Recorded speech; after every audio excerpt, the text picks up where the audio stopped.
नमस्कार, मैं हूं अजीत अंजुम। आप देख रहे हैं न्यूज 24। न्यूज 24 पर चर्चा करेंगे, बात करेंगे, समझने की कोशिश करेंगे संतों के लिए ध्यान की कुटिया क्या होती है।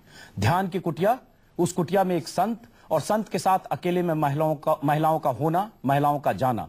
ये संत है आसाराम और ये खुलासा किया है एक अंग्रेजी के बड़े अखबार इंडियन एक्सप्रेस ने।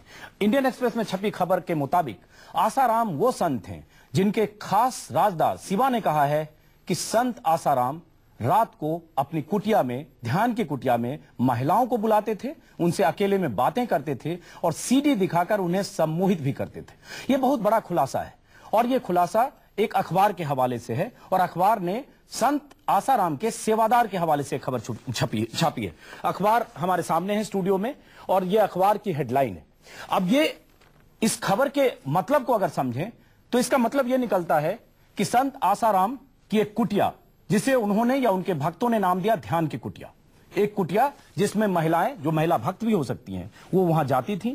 आसाराम उनसे हील करते थे, उनसे बात करते थे, उनको सम्मोहित भी करते होंगे ऐसा कहा जा रहा है, और उनके तमाम तरह के कष्ट थे उसको हरने की कोशिश करते थे। इस कुटिया को लेकर कई तरह के सवाल खड़े हुए हैं और इस कुटिया की बात आई है आसाराम के सेवादार की तरफ से। इस पर हम बात करेंगे, समझने की कोशिश करेंगे क्या ऐसी कोई कुटिया होती है, क्या संत एकांत में महिलाओं को हील करते हैं, हीलिंग के लिए महिलाओं को बुलाते हैं, और क्या इसकी जरूरत है? क्या संतई का एक रूप यह भी है कि महिलाओं का दुख हरने के लिए उन्हें एकांत में कुटिया में बुलाया जाए? क्या ऐसी कोई परंपरा है कि महिलाओं को कुटिया में, ध्यान की कुटिया में बुलाकर उनसे बात करके क्या उनके कष्टों को दूर किया जा सकता है? हम इसी पर बात करेंगे। क्या आसाराम अपनी कुटिया में महिलाओं से मिलते थे? कुटिया में महिलाओं से एकांत में मिलते थे? ध्यान की कुटिया में महिलाओं का काम क्या है? ये कई सवाल हैं। आखिर महिलाओं से एकांत में क्यों मिलते थे आसाराम? रात में महिलाओं से आसाराम के मिलने की क्या वजह थी? ऐसे कई सवाल हैं। रात 8 बजे के बाद ध्यान की कुटिया में क्या होता था? कुटिया में महिलाओं को सीडी भी क्या दिखाते थे आसाराम? सीडी दिखाकर क्या महिलाओं को सम्मोहित करते थे आसाराम? स्मार्ट और खूबसूरत सेवादारों से क्यों दूर रहते थे आसाराम? क्या आसाराम की ध्यान की कोई कुटिया थी? इसी पर हम बात करेंगे। स्टूडियो में हमारे कुछ मेहमान हैं, कई दिन से जो न्यूज 24 के दर्शक जिन्हें पहचान चुके होंगे। महेंद्र मिश्रा हैं स्टूडियो में, जो आसाराम के समर्थन में अपनी बात रखेंगे। स्वामी जी हैं, नाम माफ करें अगर अपना बता दें। स्वामी चक्रपाणी जी हैं और सत्यनाथ जी हैं, स्वामी सत्यनाथ जी, और टीना शर्मा है महिला कार्यकर्ता। हम समझने की कोशिश करेंगे कि ध्यान की कुटिया क्या होती है। हालांकि जिनकी ध्यान की कुटिया थी वो जेल में है, तीसरा दिन जेल में, 3 रात गुजार चुके हैं। अब देखना उन्हें जमानत होती है कि नहीं। महान संत आसाराम जी जेल में कब तक रहते हैं उस पर हम नजर रखेंगे, बताएंगे। लेकिन सबसे पहले ध्यान की कुटिया, पहले आपसे शुरू करता हूं। क्या ऐसी कोई कुटिया होती है? और मैं फिर बता दूं दर्शकों को, यह खबर इंडियन एक्सप्रेस ने छापी है, प्रतिष्ठित अखबार है। इस खबर के मुताबिक आसाराम के सेवादार शिवा ने बताया, जो पुलिस की हिरासत में है, कि ध्यान की कुटिया में गुरुजी महिलाओं को बुलाते थे, रात में बुलाते थे और अक्सर उनसे बात करते थे, उनके दुखों को हरने की कोशिश करते थे। इसका मतलब यह है।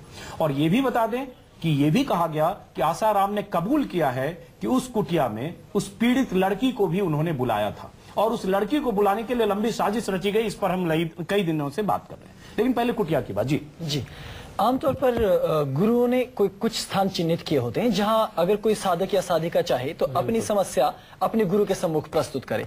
तो ऐसा कोई स्थान शायद उन्होंने भी चिन्हित किया होगा, लेकिन ये कोई आवश्यक नियम नहीं है कि वहां कोई व्यक्ति बिल्कुल सर्वथा अकेला ही जाए। ये कोई निश्चित नियम नहीं है। अगर कोई महिला जाना चाहती है, उसके साथ उसका भाई, उसका पिता या कोई बड़ा, और यदि कोई बीमार होता है तब तो लेकिन ये उतनी, जितना सरल आप कह रहे हैं स्वामी जी, इतना सरल नहीं है। इसमें है कि वो अक्सर महिलाओं से मिलते थे, रात में मिलते थे। जी, ये Asaram often met women alone at night to heal them. जी, तो इसको जरा समझाएं कि रात में हीलिंग के लिए मिलते थे महिलाओं से ध्यान की कुटिया में। और ये मामला इसलिए जरूरी है इस पर बात करना, और ये मामला इसलिए आज की तारीख में चर्चा में है क्योंकि आसाराम पर इसी तरह के इल्जाम लगे और उस लड़की ने भी उस तरह की कुटिया में जाने की बात की और आसाराम जेल में। जी बिल्कुल। देखिए, पहली बात तो ये कि रात्रि का समय इसको तो मैं क्लेरिफाई नहीं कर सकता, लेकिन आमतौर पर जैसे ब्रह्म मुहूर्त है, सुबह का समय है या दोपहर का समय, कोई एक विशेष काल ऐसा दिया जाता है जहां पर कि इस प्रकार से शिष्यों से मिलने का समय इसमें आप कुछ गलत नहीं देख रहे हैं अगर ऐसा हीलिंग के लिए अगर जाना तो मुझे गलत नहीं। देखिए ऐसा है कि हमारा देश गुरु प्रवेश है, कोई भी संत, कोई भी अब योगी जी भी हैं चाहे कोई भी दीक्षा भी देता है ना, तो एक एकांत में दिया जाता है, अकेले में दिया जाता है, कान में दीक्षा दिया जाता है और अकेले में ही दिया जाता है। उसी प्रकार जैसे परमात्मा की 24 घंटे दरवाजे खुले रहते हैं, गुरु की भी दरवाजे 24 घंटे, रात और दिन नहीं देखा जाता। दरवाजे सुनिए और महिला पुरुष में भी देखिए दरवाजे खुले नहीं थे, दरवाजे खुले नहीं थे, उस कुटिया का दरवाजा बंद होता था। नहीं, दरवाजा खुले का मतलब 24 घंटा आप गुरु के पास जा सकते हैं, कोई भी शिष्य, कोई भी शिष्य जा सकता है और आपके दृष्टि में वो महिला हो सकती है, लेकिन गुरु के दृष्टि में वो बच्ची होती है और बच्चा होता है। ये आप सैद्धांतिक बात नहीं, सैद्धांतिक बात ही बता रहे क्या होता है और गुरु ने क्या किया बताइए। महिलाएं जाती और जो आसाराम पर क्या इल्जाम है दुनिया देख रही है, इसलिए उसको आप इतना सरल कह रहे हैं, उतना सरल है नहीं। जितना आप डिफिकल्ट कर रहे हैं, कठिनाई से आप देख रहे हैं, जिस दृष्टिकोण से देख रहे हैं वो दृष्टिकोण भी नहीं है। जाकी रही भावना जैसी हरि मुहूर्त। तो ये आसाराम जी के लिए सही करें, उनकी भावना उन्होंने गलत किया उस कुटिया का इस्तेमाल। जी आसाराम जी की भावना खराब थी ना। अच्छा अंजुम जी एक हमें बताइए, उत्तर दीजिए। आप क्या ये बताइए, लाखों उनकी शिष्याएं हैं, लाखों लोग जाते, क्या लाखों लोगों ने शिकायत की है? लाखों लोगों ने शिकायत की है, हजारों लोगों ने की है, सैकड़ों लोगों ने की है। इसका मतलब ये तो शिकायत को हम इस तरह से कहा, देखो इस तरह से कहा कि कोई संत नहीं ये कहेंगे तो मान लीजिए कोई संत अकेले में बैठा है ना। जो आप बात कर रहे हैं आपके संदर्भ में मैं रामदेव को भी कोट कर रहा हूं। बिल्कुल, स्वामी रामदेव वो भी एक धर्म गुरु हैं, योग गुरु हैं। उन्होंने खुद कहा कि संतों को एकांत में महिलाओं से नहीं मिलना चाहिए, सास बहू बेटी को नहीं, वो गृहस्थों के लिए है। और जहां तक गृहस्थों के लिए अरे मनुस्मृति का ब्रह्मचर्य की बात कर रहे हैं जी, वो ठीक है, वो अच्छी बात है। उन्होंने देखिए संतों के, एक मिनट टीना जी, वो संतों के खिलाफ कभी कुछ नहीं कर सकते, संतों का बहुत सम्मान करते हैं स्वामी रामदेव जी। इसका मतलब स्वामी रामदेव जी चतपानी जी 4 दिन में आपकी फिक्सिंग हो गई, रामदेव से आपका स्टैंड बदल गया। नहीं, 3 दिन पहले इसी स्टूडियो में आपने कहा था रामदेव का बयान बकवास है। नहीं, आप कह रहे हैं मैं ये कह रहा हूं नहीं, रामदेव जी का जो बयान उस समय था, जिस प्रकार से आप जोड़ के दिखा रहे हैं, एक तो पहली पूरी बयान आपने दिखाया नहीं। दूसरी बात ये है कि ये समय, ये परिस्थिति जो है उस समय की नहीं है कि इस समय इस प्रकार की बोली जाए। आप लोगों ने फिक्सिंग की, अब हम सब लोग फिक्सिंग तो मीडिया पहले रामदेव के इस बयान को बकवास आपने इसी चैनल पर कहा। आज आप कह रहे हैं अर्जुन जी देखिए मीडिया की फिक्सिंग है। टीना शर्मा जी, ये सवाल इसलिए भी बहुत अहम है क्योंकि इल्जाम लगा है आसाराम पर। और मैं फिर कह रहा हूं, इंडियन एक्सप्रेस एक बड़ा प्रतिष्ठित अखबार है, उसने एक खबर छापी है। उस खबर के मुताबिक आसाराम की एक ध्यान की कुटिया है, उस कुटिया में वो महिलाओं को बुलाते थे, उस कुटिया में महिलाओं को हीलिंग के लिए बुलाते थे। और ये खुलासा जो किया है आसाराम के शिष्य सेवादार शिवा ने किया है, जो पुलिस हिरासत में है।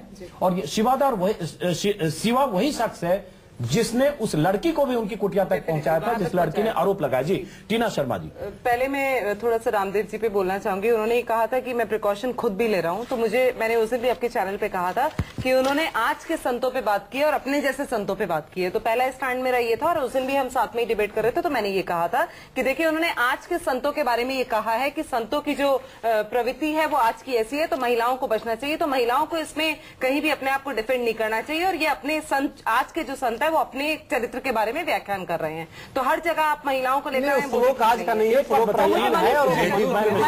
श्लोक है, मुझे श्लोक अच्छा पहले तो आपको मैं ध्यान के बारे में बताता हूँ। नहीं, पहले कुटिया के बारे में, कुटिया के बारे में, और आसाराम की परमात्मने जीवात्मने चिंतनम च ध्यानम। मैं लगता है आप हर बार एक श्लोक पढ़कर आते हैं, श्लोक सुनाते ही मैं डर जाता हूँ। श्लोक मुझे, मैं आपको बता रहा हूँ, जो भी साधु संत होता है उसको कुछ भी कर सकता है। वो पूजा, देखिए अगर आप ये सोच के बैठे हैं कि आप हिंदू धर्म का मखौल उड़ाएंगे और आप हिंदू धर्म की कोई किताब आप पढ़ते नहीं, आपने एक भी किताब पढ़ा नहीं। मुझे इस पर एतराज है, मुझे इस पर एतराज है।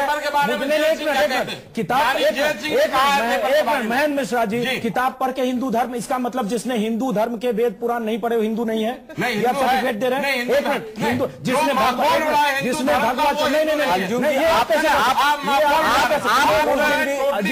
मतलब जो भगवान लंबा चोला ना पहनता हो, जो किसी संत का भक्त न हो, जो किसी संत एक नहीं, चूंकि आपने कहा माखोल जजमेंटल हो रहे थे आपने, नहीं एक जज को बुला करके बात और नहीं आप से बात करें, मीडिया के दबाव में चक्रपाणी जी, मैं सक्षम हूं अपनी बात करने के लिए। मुझे लगता है ये काफी वरिष्ठ है अपनी बात करने के लिए तन मन से भी। मैं ये कह रहा हूं कि क्या हिंदू धर्म का किसी संत पर इल्जाम पर बात करना मतलब हिंदू धर्म पर बात करना है? और आप कौन होते हैं तय करने वाले कि मैं हिंदू कौन होते हैं? पहले आप बताइए। मैं संत की बात कर रहा हूं, मैं संत पर, किसी संत पर, आसाराम पर लगे इल्जाम की बात कर रहा हूं। मैं उस इल्जाम का जवाब दे रहा हूं, लेकिन मैं सुनूंगा, लेकिन आप ये मत कहिए कि नहीं, पहले मैं कहूंगा। आप ये नहीं कह सकते कि मैं उन इल्जामों पर बात कर रहा हूं तो मैं हिंदू धर्म का माखौल उड़ा रहा हूं, ये आप नहीं कह सकते। इसका मतलब आप ये कह के कि मैं हिंदू नहीं हूं, या जो आपकी बात से हाँ में हाँ ना मिलाए वो हिंदू नहीं हूं, तो ये तो गलत, ये आप फतवा जारी कर रहे हैं। इस बात को भी नहीं, फतवा जारी कर रहे हैं। मैं एक मिनट, मैं आपको ये कहना चाहता हूं कि माता समानास्ति शरीर पोषणी, स्त्रियों को हमारे देश में माता का स्थान दिया गया है। बिल्कुल। हमारे यहाँ पूजा का जो शुरुआत होता है वो निशी काल में होता है। बिल्कुल। निशी काल 12 बजे रात्रि को होता है। पूजा जो भी ध्यान होता है वो अकेले में होता है। नारी को हम भगवान के रूप में, स्त्री के रूप में मानते हैं। हम क्या करते हैं, आपको शायद नहीं मालूम हो, कामाख्या जी में कुमारी स्त्रियों की जो पूजा होती है बिल्कुल मालूम है। और जब स्त्री हमारे साथ रहती है तो हमें वो एक प्रेरणा भी देती है। बिल्कुल। और वो प्रेरणा ये रहता है कि हम एक देवी स्वरूप की पूजा कर रहे हैं। और जब हम उस कुटिया में उसको बैठा के बात करते हैं, हम जब हीलिंग की बात ये तो आपको पता होगा, महेंद्र शायद अखबार भी पढ़ते होंगे, जनरल नॉलेज आपका होगा आसाराम हिंदू धर्म के अलावा, कि इस देश में हर साल में अलग अलग साधु संतों पर महिलाओं के साथ अलग अलग तरह से रिश्ते बनाने के आरोप। स्वामी नित्यानंद भी फंसे हैं और कई साधु संत, छोटे और बड़े कद पे मेरा सवाल, महामंडलेश्वर हो या न हो उसको छोड़ दीजिए, लेकिन भगवा चोले में संतों पर जिनके आश्रम हैं उन पर महिलाओं के साथ यौन उत्पीड़न या महिलाओं के साथ किसी तरह का रिश्ता बनाने, चाहे महिलाओं को या उसके परिवार को तमाम तरह के कष्टों से उबारने के नाम पर उनका शोषण करने के हर साल में 10 खबरें आती है और चैनल पर चलती है और वो पकड़े जाते हैं, जेल भी जाते हैं। और वो सब भी इसी तरह का आडंबर होता है, इसी तरह का परिवेश होता है जिसमें उनकी तकदीर और वो बदलने मुंडे मुंडे मत भिन्ने। अच्छा, हर आदमी का मुंड एक चीज अगर मैं आज बोलूं आपके चैनल पे जी, तो आपके पैर से जो खिसक जाएगा। मैं नहीं खिसकेगी। 100 लेडीज ने कहा है हमारे से, 100 लेडीज ने मुझसे कहा कि आप हमारे साथ सेक्स करिए। अब मुझे हैरत हो रही है कि नहीं सुनिए, और एक बात बता दें, उसमें से एक मिस इंडिया भी थी। और आप कह रहे हैं कि आप नहीं, इसका मतलब आप ये बहुत आपत्तिजनक है। आप एसएमएस तो छोड़िए, आप सुनिए, महिला हैं आप, आपत्तिजनक बात, नहीं, एक मिनट, पहले बात मैं बहुत आपत्तिजनक, एक मिनट सुनिए, बहुत आपत्तिजनक बात कर रहे हैं कि 100 महिलाओं ने इनसे कहा, मैं रिपीट नहीं कर सकता, आप रिपीट कर दीजिए। लेकिन इसका मतलब महिलाओं को हिप्नोटाइज करके, महिलाओं को धर्म कर्म तंत्र मंत्र के नाम पर फंसाकर महिलाओं को करने का अधिकार नहीं है। तो इसका मतलब आप इतने बड़े प्ले बॉय हैं कि आपको 100 महिलाएं आपको प्यार करती हैं। क्या प्यार करने का अधिकार नहीं 100 महिला, आपने जो बात कही मैं रिपीट नहीं कर सकता हूं, लेकिन फिर भी कहता हूं, इन्होंने कहा कि 100 महिलाओं, मिस इंडिया भी थी एक, मिस इंडिया भी थी, फिर भी मैं रिपीट नहीं कर सकता मैं, लेकिन बहुत आपत्तिजनक बात, कोई आपत्तिजनक, जो असलियत है, जो सच्चाई है उसको सामने। क्या आप जेम्स बॉन्ड हैं या दुनिया के सबसे मैं बिल्कुल पागल हूं, ऐसी बात नहीं करती। मैं सुनिए, मैं जो हुआ है वो मैं बता रहा हूं, ये महिलाओं का अपमान है।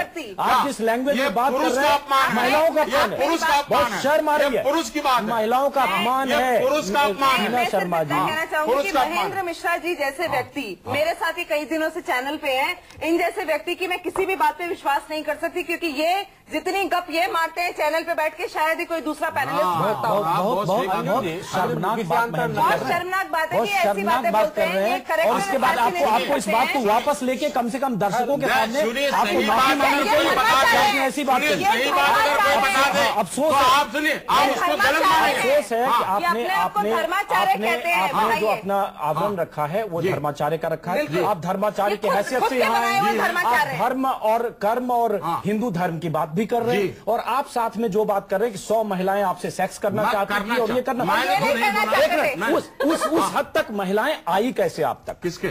उस हद तक कि महिलाएं ये कहे, उस हद तक महिलाएं आई कैसे? क्या आप समझते हैं महिलाओं को कमजोर समझते हैं? ये आपने कहा, मैंने नहीं कहा। मैं आपसे मैं पूछ रहा हूँ, हम क्या कहें? महिला अगर आपको कोई बोल दे कि आप मुझसे जो है आप दोस्ती करिए तो क्या आप दोस्ती नहीं? आप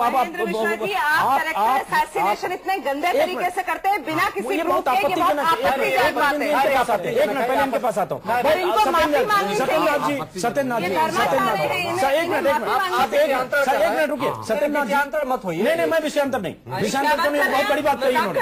एक मिनट सत्येंद्रनाथ जी, बहुत शर्मनाक बयान है कि एक धर्माचार्य कह रहे हैं कि 100 महिलाएं इनके साथ रिश्ता बनाना चाहती हैं और उसमें कोई भी हो, ये नहीं चाहती थी। अब ये किस तरह के धर्माचार्य हैं? और महिलाओं से जो इनके पास आती होंगी, जो भी अपनी दुख तकलीफ के लिए गंडा तावीज या तमाम तरह के अनुष्ठान के लिए, उन महिलाओं को क्या कहते हैं कि वो महिला इनसे ये कहती हैं? या तो इनको ये कह के बहुत एक पुरुषोचित एक खुशी मिली कि हमने ऐसा बयान सुनने दे दीजिए। असलियत है तो महिलाओं के लिए बहुत बड़े अपमानजनक बात कर रहे हैं, बहुत बड़े अपमान की बात कर रहे हैं आप। जी बिल्कुल, असलियत शर्म है कि आप इतनी बड़ी बात नेशनल चैनल पर बोल रहे हैं। या तो आप सच्चाई बताइए या तो आप सच्चाई मत बताइए। आप सच्चाई बताइए कि आसाराम ने जो किया है वो किया है। आप ये भी सच्चाई मानिए क्योंकि वो प्रूव हो रहा है।